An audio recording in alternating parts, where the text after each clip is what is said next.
Kaya you guys have to have a little bit more patience with your moms, your sisters, your girlfriends, your wives, because there's a lot that happens in a woman's body when they have their period. Let's talk bare topics and bold conversations here at Bare It All Podcast with Danny Barreto.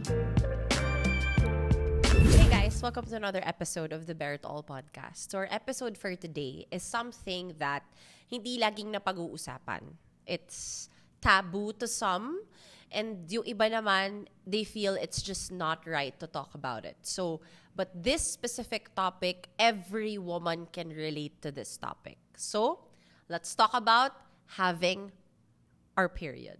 O, diba? Sobrang direct. Sobrang, agad-agad. Isipin nyo, these are things that normally people don't discuss. But that's precisely the problem. Because there are a lot of things that happen in a woman's body every single time they have their period. So, ito talaga yung mga dapat pinag-uusapan din natin. 'Di ba? Lalo na tayong mga kababaihan, sometimes we need each other's support because hindi lang naman physical ang mga nangyayari or yung mga nagbabago sa atin kapag meron tayong period. May mentally, emotionally, everything, your emotions, your hormones are all over the place. Kaya pag-usapan natin yan. Pag-usapan natin, let's talk about the pain, let's talk about the power and the truth, and the cycles. So, simulan na natin sa mga nangyayari sa katawan natin every single month. Alam natin that pag malapit na, a week before our period comes, we already know there are already changes that happens in our bodies. So first of all, nandiyan na yung cravings, nag-iiba na yung moods mo, nagsisimula na yung PMS symptoms, tumataray ka na, umiikli na yung pasensya mo, nag-iiba na yung moods mo, nafe-feel mo na yung pagka-bloated sa katawan, and napapadalas ang kain. Lahat yan, they're all effects of period. And not to mention, there are some people with irregular cycles as well. Alam mo, na-experience ko actually yung magkaroon ng irregular cycle. Hindi naman consistently, but I've experienced it once. And you know what? Natakot talaga ako kasi hindi ko alam kung kailan siya dadating. There was a period of time in my life that I was really afraid kung kailan siya mangyayari. So I always have the essentials with me in the car. Laging meron akong Gynapro na feminine wash at saka meron akong napkin sa car na naka-ready just in case. Ganon ka. Guys, meron din tong it takes a toll on you also. There's always a constant fear when you're a woman that okay, kailan ba siya dadating? Dadating pa ba siya? 'Di ba parang nakakaano din siya? Nakaka-discarril din siya kasi yung routine mo nasisira, 'di ba? There's a lot that comes with it, and sometimes wala din tayong makausap about it kasi pag kinausap mo yung mga partners mo about it, nandidire, ayaw marinig, parang it's something you don't talk to them about, so you end up just not talking about it at all. But that's the thing. Akala nila period is just a basic thing. Every month, you have it, dumudugo, dinudugo ka, yun na yun. But hindi. There's a lot of changes that happens in your body when you have your period. And these are the things you really also should talk about and not be afraid to talk about. Because there are some people that go through PMS and talagang guys, very emotional ha. May mga taong emotional every single time they have their period. And they're always afraid to talk about it because for the reason being, every time it's being brought up, kadire, sasabihin nila, kadire, ano ba yan? Huwag mo na pag-usapan yan. This is something you don't talk about anymore. But that's it. That's the main problem. That's why in this episode, we're gonna break down all of those. And I'm gonna share also some of my experiences. Kasi iba naman na yung cycle ko from when I had my first period to now, postpartum. Iba na yon. There are a lot of changes in my body that happened throughout the years ever since I had my first period. So it's really something that it's nice to finally get to talk about it with you guys, and hopefully sa lahat ng mga nangangailangan ng episode na to or sa lahat ng mga natatakot to talk about it, I hope we get to tackle it and that we get to share each other's experience. So, ano ba nangyayari sa atin kapag may period tayo? My God, ang dami lalaki sa studio. I'm sure lahat ng tao dito, ba't natin pinag-uusapan to? At makinig kayo. I'm pretty sure may mga girlfriend kayo, may mga nanay kayo, may mga kapatid kayo, may mga asawa kayo, kaya dapat marinig nyo din to. Kaya you guys have to have a little bit more patience with your moms, your sisters, your girlfriends, your wives, because there's a lot that happens in a woman's body when they have their period. One, there is an intense discomfort. Discomfort, may mga ibang tao that have dysmenorrhea, that's insane menstrual cramps, that sometimes it's unbearable, you can't get up, you can't go through your day, you just cannot do anything. Parang gusto mo na lang humiga, kasi hindi ka makagalaw, masyadong masakit. It happens and pagka may menstrual cramps ka, buong katawan mo, likod hanggang legs pababa. Lahat yan masakit. So, these are the things sinasabi ng mga ibang tao, nag-iinarte ka lang. Di naman talaga masakit yan eh. Paano mo nalaman? Nagka-meds ka na ba? Para sa mga tao dyan, sa mga lalaki dyan na feeling na nagdadrama lang yung mga jowa nila, utang na loob, masakit talaga siya. Okay, I'm here to tell you that every single time your girlfriend, your moms, or your sisters go through it, you need a little bit of patience. Stretch your patience. Kasi it's an insane pain. Buti na lang hindi nyo nararamdaman. Kasi hindi nyo kakayanin. Diyos ko. And hindi lang yon, guys. Down there are a lot of struggles as well. It's itchy.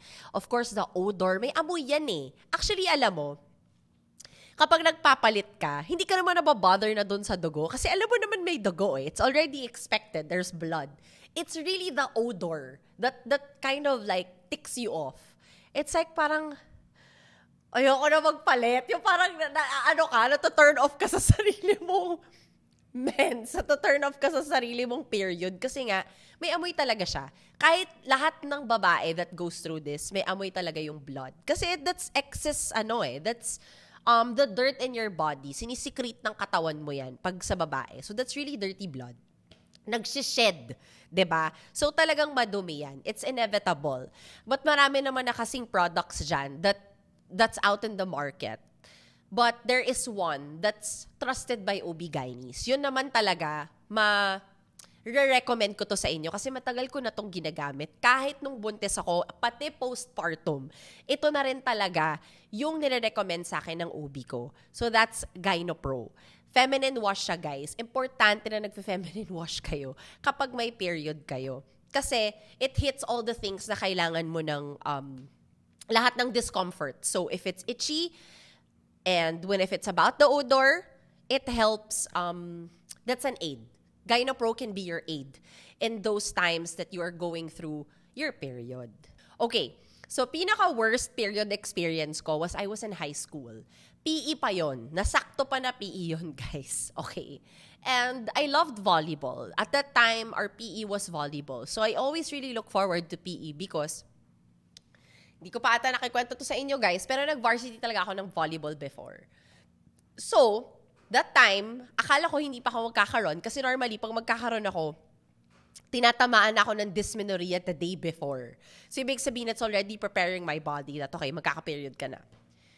For the first time, walang ganon. So, confident ako. Pasok ako sa school, confident ako, palit ako ng okay, naka-uniform. Tapos magpipi'i na kami, magpapalit ka. Sa school kasi namin, magpapalit ka na sa school pag magpipi'i na kayo. So, pagdating ko, pagpasok ko ng banyo, wala akong dala. Nothing. Wala akong dalang anything. I don't have my essential kit. Guys, ever since nagka-period ako, tinuruan ako ng nanay ko na magdadala ka lagi ng kit. Your feminine wash and your napkin. It's always a kit that you have to bring with you wherever you go. Hygiene din siya, guys, pag babae ka. I didn't bring it with me. For some reason, I didn't have it with me that day. So, volleyball ako. Nung nasa na ako, nung magsa-start na yung namin, parang tune-up game yun eh. Nung magsisimula na, ayun na, may naramdaman akong gush. As in, gush, guys. It was like the weirdest experience of my life. It was a gush that I was like, what the heck was that? I was like, wondering. Parang may plug, tapos tinanggal mo yung plug. Parang ganun yung nangyari sa akin. And I was like, okay, that's it. I cannot. Hindi ko kaya mag-volleyball today. So, I sat down and I told my coach, and syempre guys, lalaki yung coach ko nung time na yun. Alam niyo naman, okay, like, hindi naman I don't wanna say nakakahiya, but you know kasi that blood kind of like icks men talaga by nature. So, lagi kang nahihiya to say it or express it. So when I was younger, of course, I was embarrassed to say. Kasi syempre, pag hindi ako naglaro, mababangko ako. So tatanungin na sa akin ng mga iba kong teammates or ng iba kong classmates, o bakit ka bangko? Then you're going to have to explain to them why. And hindi naman kami lahat babae. Okay? Ito sa co-ed school. So, mixed kami nung time na yon. So, hindi naman maiintindihan ng lahat kung ano yung pinagdadaanan ko, di ba? But, it's okay. I told my coach and then in understanding naman yung coach ko. So, nabangko ako the whole time. So, ang PE ko nung time na yon was after lunch. Eh, ang classes namin is until 3:45, if I'm not mistaken. So, ang tagal pa ng period of time. And, while that was happening, ano na talaga ako, ang grabe na yung discomfort na nararamdaman ko. The pain, the PMS, the itch, and the fact that I didn't even have my feminine wash with me, kind of, para na akong nadidisorient. Yung nandidiri ka na sa sarili mo, yung parang feeling mo, ang dumi-dumi mo. Kasi, it's not clean. You feel that you don't have the essentials to clean. So, I was really in a hurry to go home. And that's exactly what I did when I got home. I washed, changed, and lay down. And ever since then, guys, I never left my essentials kit anymore. So I really recommend that to everybody that's watching this live. Kung may mga anak din kayo that magkakaroon na or nagkaroon na, I encourage you guys to really get them an essentials kit. Maglagay kayo ng napkin, panty liners, at saka ng feminine wash. And I really recommend GynoPro Feminine Wash, guys. It's really prescribed by OB-GYNs. It's prescribed by mine. And I really want to recommend it with you guys. Lagay niyo yun sa essentials kit nyo. Bring it with you wherever you go. Lahat tayo, kahit wala naman tayong period all the time, it's still nice to be hygienic. Diba? It's always nice to feel clean. And we should teach our daughters as well that the importance of hygiene down there. Okay, so, syempre, those were my early years, my teenage years. And then, cut to, that I am now a mom of two. There are a lot of changes in my body after giving birth. It wasn't a walk in a park. It was not a walk in the park. It wasn't as easy as some people make it to be. It was actually really hard, and I struggle with it to this day.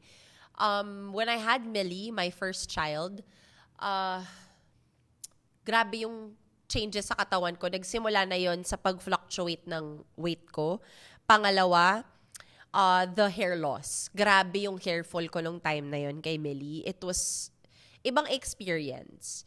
Tapos,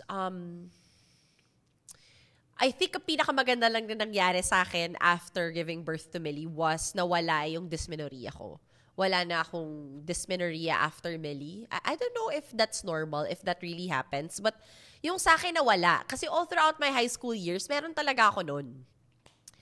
And then, of course, self-love. I had to really go through a hard process to love my body, to embrace my new body, to accept the changes that comes with motherhood. Like, that really also took a toll on me for 2 years.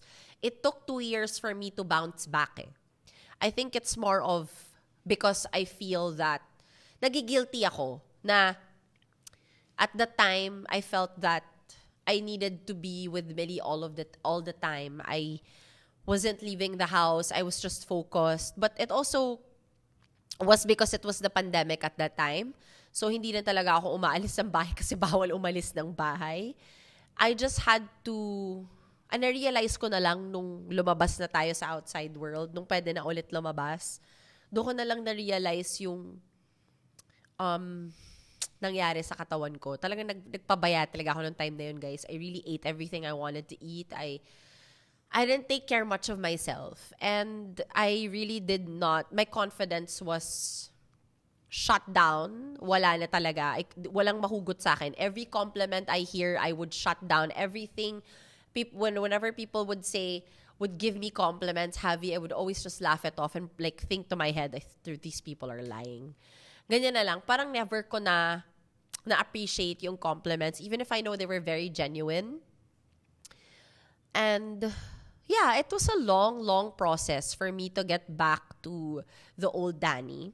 But I feel naman na that I never really got back to the old Danny. I transformed. Like, I'm a totally different person now. I'm a much better version of myself. I was able to snap out of that. It's part of it. It's part of motherhood. You really go through that process. Kasi you really lose yourself, guys, in the process of motherhood because binibigay mo talaga lahat sa mga anak mo. You really give all that you can for your kids. And sometimes you tend to neglect yourself. And I'm not saying it's wrong because that's what I do. I cannot fault you for that. I cannot tell you that you're doing something wrong. No. It's only right that you give your child everything that they deserve and more.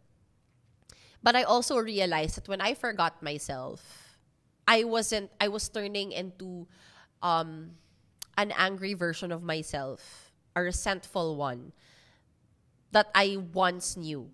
I was like that when I was in a bad space. And I didn't want to manifest that kind of Danny while I'm a mom. You don't want that energy. You don't want your kids to see that. You don't want to be that kind of mom. So I really needed to snap out of it, and thank God I was able to.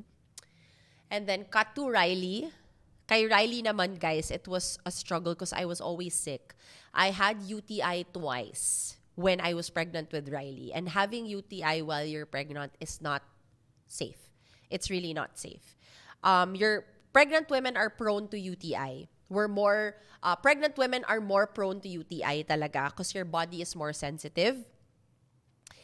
We take a lot of supplements that's high in something, so it really contributes to you having UTI. It's not really always about hygiene. It's sometimes the food that you eat, the vitamins that you take. Too much of something can be bad. So since I've been taking a lot of supplements, so many changes in my body, plus I'm very prone to UTI kasi.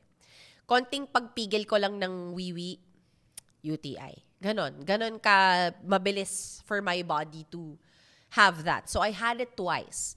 Once at the start of my pregnancy and once 2 weeks before giving birth. And that was so crucial.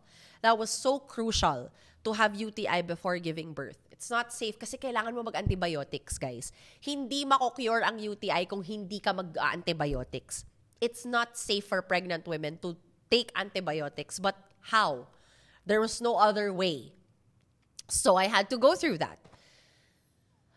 And then, when I was going through that UTI, my routine also had to be changed. But one thing stuck though. My OB had to change a few things. May kailangan tanggalin na supplements. Change some of my supplements. Change my routine. Add more water to my routine. And of course, hygiene. Hindi naman magbabago yon. Kailangan mo talagang, sa UTI, you have to also worry about your hygiene. If nagpipigil ka ng ihi or you don't wash enough or your feminine wash is not strong enough. So you really need something that's going to really help you. Pang ano talaga, yung anong tawag doon, yung protection talaga. And you get what you pay for. I always tell this to people, you get what you pay for. So if you buy the good quality one, alam mong effective yon. Alam mo na premium yung actives nun, premium yung ingredients nun, it won't fail you. So when you're pregnant, you have to think of not only your well-being, but also the well-being of your child. So, lahat na nangyayari sa katawan ng nanay, na-experience din yan ng bata. So, I was prescribed with different medications. Some things were changed, but Gynopro stock. In fairness, Gynopro stock. Yun naman talaga never nawala yon sa mga reseta ng doktor ko when I had UTI. So, very grateful for that product as well. And when you're pregnant or postpartum, you have excessive discharge. That's inevitable.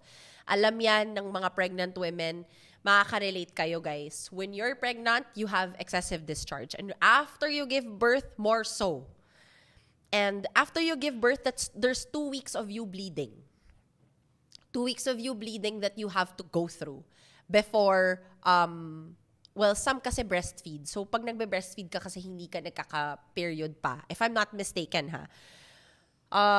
And then when you stop breastfeeding, that's when your cycle kind of goes back. So magkakaroon ka na ng period. But it's a thing that after giving birth, you bleed for 2 weeks. So that was like something na... And CS mom ako CS mom ako. So I was already bleeding and for many other reasons. And then there's 2 weeks of that you're bleeding excessively. And then after the 2 weeks of bleeding, then the discharge comes. It never ends with women. Do you know the body of... That's why ang katawan ng babae napaka-lakas natin. Kasi ang dami nangyayari sa katawan natin na hindi nalalaman ng ibang tao. Most of the time, we don't want them to know. They'll be shocked. Men are going to be shocked with the amount of shit our body goes through, okay? And these are just like minimal things. But yes, women go through that. And it takes a toll on many other things, guys. Kasi syempre, kapag nangyayari yun sa'yo, you cannot do strenuous activities. I'm a CS mom. I was, to this day, my son is 7 months, but I still cannot do strenuous activities. It takes a while for your body to heal. Of course, gusto ko nang mag-workout. Gusto ko na bumalik ng Pilates. Kahit nga magbuhat, bawal eh. Ang daming bawal na bagay kapag CS mom ka talaga. Kasi it takes a year for your body to fully recover. That's true, guys. That's a true fact. So, I think after Riley and after going through that process with Riley after pregnancy, it was just more of like, mas naging OC ako when it comes to my hygiene. Like, down there, mas naging OC talaga ako sa hygiene ko down there kasi parang natatakot na ako magka-UTI. I take lots of probiotics. I never changed my feminine wash. It has been the same for years. It's still Gynapro for when I was a teenager, when I was single, when I had my firstborn, when I had my second child. To this day, it's still, that's been a constant in my routine. And it's also a routine that I'm going to be passing on to my own daughter in the future. Far future. I don't want to think of it yet. She's still young. Ayoko pang isipin yon. So, kapag ka nangyayari yun sa katawan mo, ang daming nangyayari sa katawan mo, of course, it takes a toll on your mental health. Let's face facts. Hindi naman laging tayo eh. Hindi naman laging walk in the park yung mga pinagdadaanan ng babae. Siyempre, number one, your hormones are still trying to regulate. It's all over the place. And then when you get your period, that's another battle you're gonna have to face kasi yung magugulo na naman yung hormones mo. It's a different cycle that women go through every month. It sometimes takes a toll on your confidence. It's super normal. But I think I'm doing this podcast also to let you know that you don't have to be scared to talk about it. You don't have to be ashamed to talk about it. Whatever happens in the body sa katawan ng babae, ang lakas ng mga katawan natin. Imagine we go through that monthly. Not to mention, we can bear children. So it's like, grabe yung katawan natin. Ang dami niyang kayang gawin. Ang dami niyang pinagdadaanan. At the same time, I had to be a mom to 2 kids, to 2 different age groups, by the way. And I also had to work. And I also needed time for myself. And then I also have a husband. So it's really like a constant effort to show up. Whether you're hurting, whether there's a discomfort, whether you don't feel comfortable during those days, but we still show up. That's the power of a woman. Like, I think that's the power we hold. That we can keep things together, even if things may feel that it's falling apart. That's the magic of a woman. We tend to glue things together. We figure it out. We still survive the day. Even if there's constant pain, there's discomfort, there's an imbalance that you feel in your system, your mood is all over the place, your hormones are all over the place. But for some reason, we always make it work. Because it's our power. That's our superpower. That's why you shouldn't be ashamed of it. So throughout the process, when, syempre, during my pregnancy and postpartum, of course, the only person I trust at that time is my OB-GYN. Whatever she prescribed, whatever she told me to try, to use, that's the only thing I trust. Because, of course, your doctors will always look out for you. They'll always want the best for you, and they always want you to have a healthy pregnancy and, of course, after pregnancy. So, basically, sila yung best friend mo pag buntis ka. And then, after you give birth, sila pa rin. And they know what's best for intimate care. So, one of the things, as I mentioned throughout this episode, that if there's one constant thing that my OB always prescribed when it comes to feminine wash, it's GynoPro. So, maraming factors yan. Of course, I had to explain. So, what sets GynoPro apart from others? Kasi syempre, marami rin namang feminine wash there in the market. But what sets GynoPro apart? Why is it the best? Why is it OB-GYN approved? Well, for one, it's OB prescribed feminine wash. It has a long hour tri-power protection, which we need. Because alam mo naman tayo, guys, we go about our day, we have our errands, we have our routine. We're a mom, we're a wife, then we have to take care of ourselves, and then some of us have jobs. Okay, some of us, basically, our day is always packed. So we need a tri-power protection to get through our day. Plus, the best thing about GynoPro, that it really gives me the confidence I need every time I have my period. Because there's less itching, less irritation, and I know I'm clean.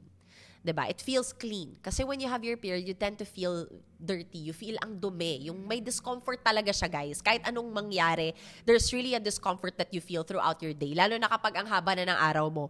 From day to night, there's really a discomfort. But, in fairness naman talaga with GynoPro, very confident ako to go about my day. I feel very fresh throughout my day. I don't have that much... I don't feel any sort of discomfort throughout my day. Alam ko na fresh ako kahit anong mangyari. And of course, pag first, second, third day, that's the heavy flow days. So those are the crucial days when you have your period. And those days, dyan mo talaga magiging best friend si GynoPro. Guys, available sila in many sizes. They have the biggest one and they have the small one. That's why I told you guys to always have essential kits to bring with you yung kasya sa bag mo. It's so simple. You just buy a pouch, you put your GynoPro in your napkin and your panty liners there, and you take it with you everywhere. These are the things that are supposed to be in your bag. Marami ka ng things sa loob ng bag mo na pwede mo nang tanggalin. Tinatamad ka lang tanggalin. But these are the things that are essential. Kasi kahit wala kang period, you still have to look out for your hygiene. There's still discomfort, there's still discharge, so you always have to have the best with you. An OB-prescribed feminine wash with you every single day. So I think before we end this episode, I just want to encourage all the women that when it comes to talking about your period, it doesn't really have to, stop whatever you're doing. It doesn't have to be so embarrassing to talk about it. It's okay. Like, it's part of being a woman. It's really part of being a woman. We cannot run away from it. It's something that we just have to live with. But everything is perspective, guys. You just have to have the necessary support to help you get through it every month. So for whatever it is, kung ano man yung nakakatulong sa inyo during the red days, mine personally, I wanted to share it with you guys, is because these are the things that helped me through the years ever since I was a teenager. And since I have my own daughter, one way or another, she's gonna ask me about this. She's gonna go through this too. And I have to be confident enough to tell her that it's okay. That this is what happens to a woman's body when they reach a certain age. It's okay. It means this is what it means. It doesn't mean that your life is gonna end. It doesn't mean you should stop what you're doing. It shouldn't limit you. It shouldn't limit your day. It shouldn't limit what you can do in a day. Like, as a mom, it's my duty to my daughter to be able to give her the best, whatever form that is, the best care, and for me to be able to explain it to her without feeling yung hindi ka nagdidire pag nagkikwento ka sa kanya. Kasi hindi nila maiintindihan ng maayos yun, or makikita nila yung menstruation in a different light. Mahihiya din sila to talk about it, or to even express it, or to just tell you if they're feeling some sort of discomfort. kapag ikaw mismo sinimulan mo na nakakahiya, nakakadiri, kasi dugo, ganun agad yung approach mo sa anak mo. So by the time I need to have that conversation with my kid, I have to be confident. I have to feel empowered so that I can empower her. And so for her not to feel ashamed or embarrassed to talk about it. So when the time comes she needs to help someone, whether it's a friend or her future daughter, she'll also be confident about it. She'll feel empowered. It's part of a woman's journey. We shouldn't be ashamed. We should be proud that that our body goes through a lot of changes. Our body goes through all of these things, but we always come out of it stronger. Like, ako naniniwala ako lahat kaya gawin ng babae talaga. Lahat kayang gawin ng babae kahit ano pa 'yan. So ano pa to? Ano pa to? Period lang to. Kayang-kaya natin to. Kung sa lahat ng aspeto nakakaya natin, this is just something that we have to go through monthly. Plus, marami ng support na tutulong sa atin during the red days. So when it comes to us women, I believe that we're capable of a lot of things. Our strength is really, it's a force to be reckoned with. Grabe yung strength ng babae. Grabe yung strength ng katawan ng babae. So we shouldn't settle for less. That's why I don't settle. I go with pro, kind of pro. Thank you guys so much for watching this episode. I'll see you guys on the next one. Bye.